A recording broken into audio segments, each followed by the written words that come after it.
Hello दोस्तों, कैसे हैं आप सब। उम्मीद करती हूँ आप सब अच्छे होंगे। दोस्तों, सीरियल तुमसे तुम तक के आगे आने वाली कहानी में अब आपको देखने को मिलने वाला है कि अन्नू और आर्यवर्धन को मंदिर में मिली है सिद्धि माता और उन्होंने कही है बहुत बड़ी बात, दी है बहुत बड़ी घोषणा। सिद्धि माता यहाँ पे आखिरकार किसके बारे में बात कर रही थी, जिसको सुनने के बाद आर्य सर की तो होश ही उड़ जाते हैं। उन्हें लगता है कि आखिरकार सिद्धि माता किससे कह रही हैं कि वह शादी में बुलाना होगा और वो जरूर आएगी। सिद्धि माता यहाँ पे आर्य सर जो कि असली माँ है, यानी कि उनके असली परिवार है, उसके बारे में बात कर रही है, क्योंकि वह अभी भी जिंदा है और किसी और शहर में रह रही है।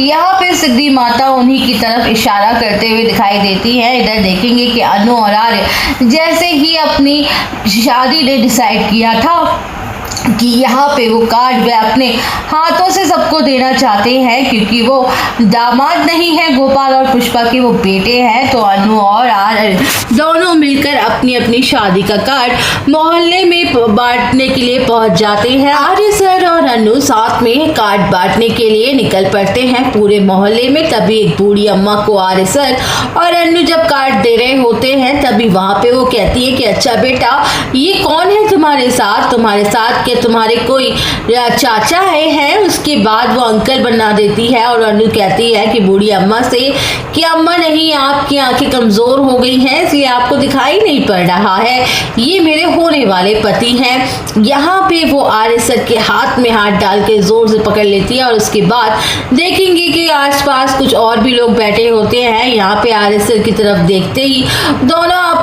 सब लोग आपस में बात करने लगते हैं और उनका मजाक उड़ाते हुए जोर जोर से हंस रहे होते हैं, जिसको देखकर अन्नू को और भी ज्यादा गुस्सा आता है। अन्नू आगे बढ़ती और कहती है कि माना कि बूढ़ी अम्मा की आंखें कमजोर हो गई हैं इसलिए उन्हें ठीक से दिखाई नहीं दे रहा है, पर आप लोगों को क्या हुआ है समझ में नहीं आता है तो कुछ भी मत बोलिए और इस तरीके से बोलने का कोई मतलब नहीं होता। आप लोगों को जो बोलना है वो बोलते रहिए, पर आर्य सर मेरे लिए बहुत अच्छे इंसान हैं, मैं इनसे प्यार करती हूँ और प्यार से बढ़कर कुछ नहीं होता है, मेरे होने वाले पति हैं, तो तुम्हें जो बोलना है बोलते रहो। और इतना कहकर अन्नू वह वहाँ से सुनती हुई चली जाती है सुनाते हुए और पूरे मोहल्ले को काट बांटती है और सबको जो भी कोई उल्टा सीधा कह रहा होता है उसका मुंह बंद करते हुए चली आती है। अन्नू सबका मुंह बंद कर देती है, आर्य सर के लिए स्टैंड लेती है। दूसरी तरफ देखेंगे यहाँ पे जालंधर पहुंच चुका है सीधे आर्य के ऑफिस में, मीरा से हाथ मिला लिया है, क्योंकि जालंधर को लग रहा है कि शादी रोकने में अगर कोई इंसान उसकी मदद कर सकता है तो वो है मीरा। रघुपति के बस की बात नहीं है, क्योंकि मीरा ही वो इंसान है जो कि काफी ज्यादा स्मार्ट और है इंटेलिजेंट, जो कि आर्य तक उसको पहुंचा देगी और आर्य और अन्नू की शादी रुकवाने में बहुत अहम रोल निभा सकती है। तो यहाँ पे मीरा से हाथ मिला लेता है और कहता है कि जो तुम चाहती हो वो मैं भी चाहता हूँ, मैं भी नहीं चाहता हूँ कि आर्य अन्नू की शादी हो और तुम भी नहीं चाहती हो, इसलिए ये चाहत हम दोनों एक साथ मिल जाते हैं और इस शादी को रोकने में कामयाब हो जाएं। मैं जैसा कहूँगा तुम बस वैसा करती रहना, इसकी शादी तो मैं होने नहीं दूंगा।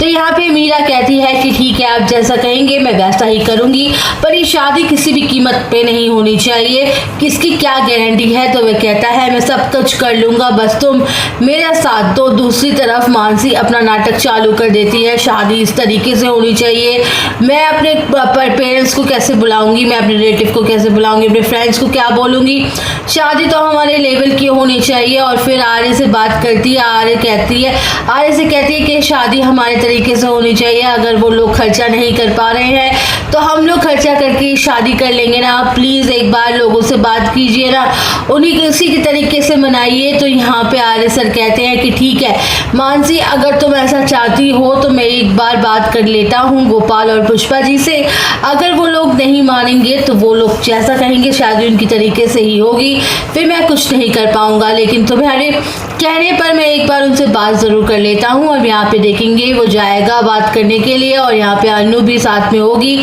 तो यहाँ पे पहले गोपाल और पुष्पा तो मना करेंगे, जिस तरीके से हम शादी कर सकते हैं हम वैसे ही करेंगे शादी, हम नहीं कर पा हमसे इतनी महंगी शादी नहीं हो पाएगी। और लेकिन फिर अनु भी अपनी मम्मी पापा को समझाती है और कहती है कि ठीक है ना, कोई बात नहीं, हम जितना खर्चा कर सकते हैं उतना कर लेते हैं, बाकी खर्चा ये लोग कर ही लेंगे।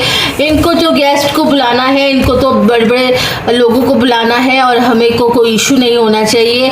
तो इसके वो लोग खुश हो जाएंगे और सब लोग कहेंगे कि ठीक है, चलो जैसे शादी करना चाहते हैं वैसा कर लें। फिर यहाँ पे गोपाल पुष्पा भी मान जाते हैं अनु और आर्य की ग्रैंड वेडिंग के लिए। तो दोस्तों देखना काफ़ी ज़्यादा दिलचस्प होगा, तो आप सब बने रहिएगा हमारे साथ।